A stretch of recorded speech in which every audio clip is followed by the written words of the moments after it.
Alex Hormozi just said something that should worry every business owner with a sales team. AI is going to start beating salespeople earlier than you'd think, not because they are better on the phone or they're going to sound better, but simply because they do two things better than humans. So I built an AI voice agent that does exactly what Hormozi described. It runs my entire sales approach on real phone calls, and after 25,000 monitored calls across our client base, I can tell you, he's right.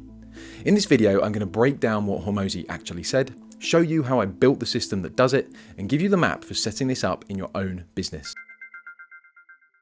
Right, let's start with what Hormozi actually said, because this is the whole thesis of the video. If you don't know who Hormozi is, he runs acquisition.com. He's written a couple of the most read books on sales and offers in the last 5 years, and he's not the sort of guy who hypes things that aren't real. When Hormozi tells business owners AI is coming for their sales team, he gives two specific reasons. Reason one, speed to lead. What takes a human 20 minutes at best, 2 hours on an average day, or 2 days if you're honest about how most businesses actually operate, AI does in seconds. Hormozi's second point, if the person doesn't answer, AI keeps going, politely, consistently across channels, for weeks if it needs to. It doesn't get bored, it doesn't get demoralized, it doesn't decide the lead's probably cold and move on, and humans just don't do this. I've got 10 years of data from running a marketing agency that tells me humans make 1, maybe 2 attempts at a callback, and then we just move on. Your CRM, if it's anything like mine, is littered with leads that would have converted if someone had just tried that third time. And here's Hormozi's own framing. Right now, incorporating AI into your sales process is not a nice to have, but a need to have. Always remember that today is the worst it will ever be. So that's the thesis. AI allows for fast responses and relentless follow-up. The question the smart viewer is asking right now is, okay, well, has anyone actually built this? Well, good news, I have. So while Hormozi was saying this on one of his podcasts, my co-founder and I had already been building it for real businesses. I'd spent 10 years running a marketing agency for service businesses, the kind where the phone is the front door. And the single biggest thing I kept watching was good businesses losing great jobs because nobody picked up the phone. And that's what led us to Arrow, our AI receptionist service. So our fully tailored voice agents answer every call instantly, 24/7. That's Hormozi's speed to lead solved. And when the caller doesn't pick up or needs nurturing after the call, the agent hands off cleanly into a CRM or an email notification. If the business has the right setup, and Go High Level is a brilliant example of this, you can run persistent AI-powered multi-channel follow-ups. That's phone calls, SMS, WhatsApp, email, all triggered off the data from that first call. And that's Hormozi's second point, fully automated. Now, I will show you a few demos of this in a minute, but before I get to those, there's a question you're probably already asking. If the tech's this good, why does every other AI phone system sound so awful? Yeah, most AI phone systems you've heard sound like a slightly smarter IVR. Press 1 for this, say 2 for this. But the technology is capable of so much more than that now. And after tracking 25,000 calls, I've built something really different. And the difference isn't really the voice model. The big voice models, that could be 11 Labs, Retail, Vappy, the ones you've heard of, they're all very, very good now. The difference is how you write the prompt that sits behind the agent. So most people write one enormous block of text, and that approach breaks. It breaks when you need to change something. It breaks when the model gets lost in its own instructions. And it breaks when you're onboarding a new client as you start to scale and you're manually editing these huge pages of text, hoping you don't break something else. So we just don't do that. We design every voice agent prompt into 5 structured sections: identity and tone, global rules, structured output, call flows and reference material. Each one does a specific job. When something goes wrong on a real call, I know exactly which sections to look at, and I'm not rereading the same 3 pages. I'm opening one small section and fixing the very specific line that needs fixing. That's the prompt architecture we have designed. And while I will dig into that in detail in another video, that structural shift is the single biggest reason our voice agents sound good and perform well. On a real call, it's the difference between the caller settling in and handing over their contact details or hanging up. One thing I'll be honest about with contact details, actually, email capture on a voice call is not perfect. If the caller's email address is simple, it works fine, but if it's a weird one with strange spellings and punctuation, it can take a couple of goes to collect. So for our clients who need bulletproof capture, we've built an optional 2-way SMS fallback. The agent sends a text mid-call, and the caller just taps in their email address and sends it back. Not everyone needs that, but it's there if yours does. So in these scenarios, where does AI stop and humans start? In general, I'd aim for automation, whether that's generative AI or deterministic classic automation, to handle 80% of your workflow, leaving that final 20% for human judgment and human contact and engagement. AI handles what humans are bad at: speed, persistence, consistent qualification, asking the same questions the same way on call 1 and call number 600. Humans handle what AI is bad at: closing, relationship building, nuanced negotiation, judgment calls based on years of experience in the workplace. We're not replacing a sales team, we're giving them a filter and a front door. Right, so let me show you what this actually looks like on some real calls. The best way to show you is with our own AI receptionist. Her name is Bo. She's the front door to Arrow, and she runs the exact system I've just walked you through. So here's her 5-step flow. Number 1, Bo answers every call, or if you'd rather, you hit a button on our site and Bo calls you. On the call, Bo offers to roleplay a scenario for your business. You can tell her you're a plumber, a surveyor, a plastic surgeon, a car garage, whatever. She'll demo how she'd answer calls for your trade on the call live with you. Before the call ends, Bo will send you an email, a WhatsApp or an SMS, your choice, and your pocket will buzz and you can see that message immediately. About 30 minutes later, Bo WhatsApps you again with a warm, useful follow-up.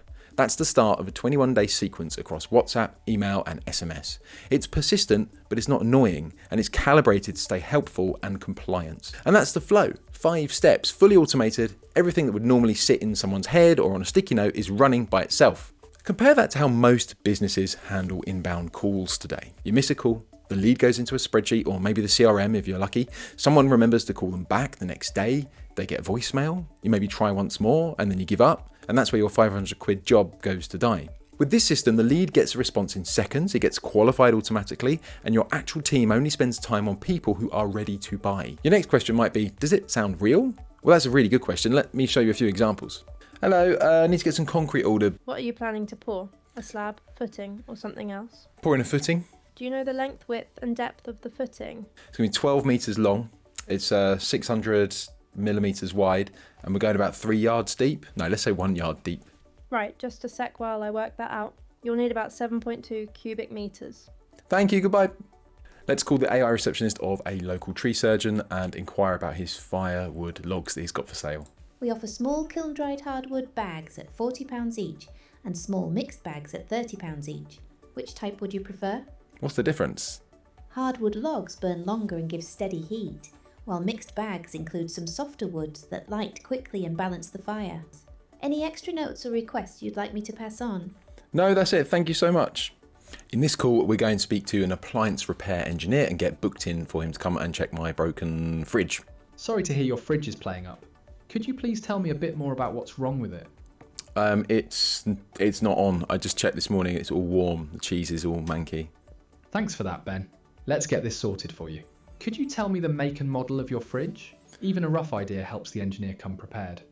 Oh, that's a good question. I think it's a Hot Point. Lovely, that's all booked in for you. Brilliant. Thank you so much. That's everything I need.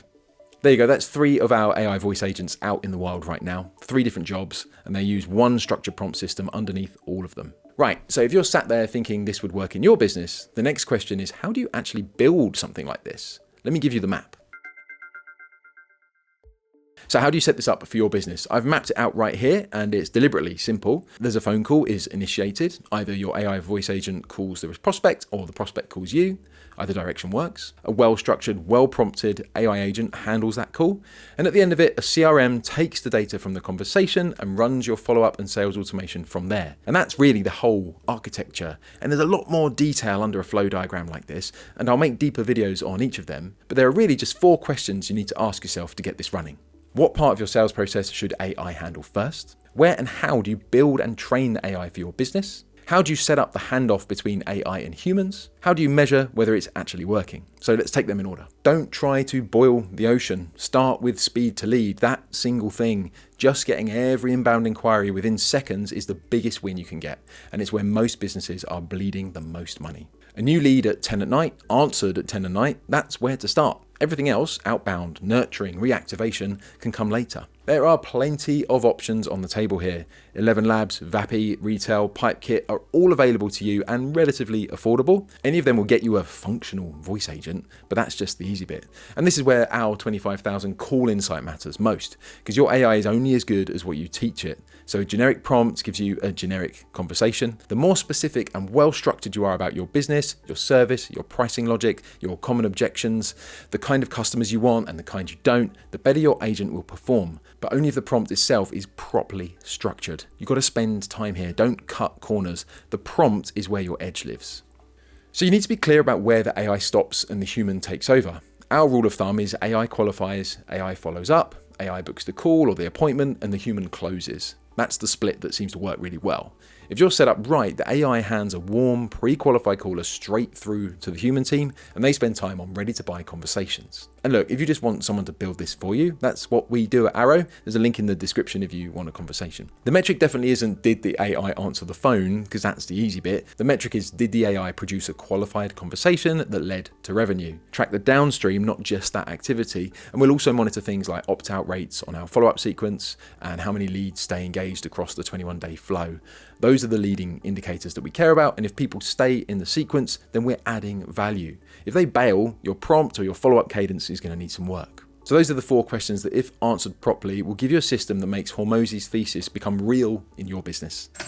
So that's what Mr. Hormozi said about AI replacing sales teams, and that's what I've built. If you want to go one level deeper, click the video here. I break down how to build AI voice agents better than 99% of people and the specific prompt structure that makes them sound human on real calls. I'll see you there.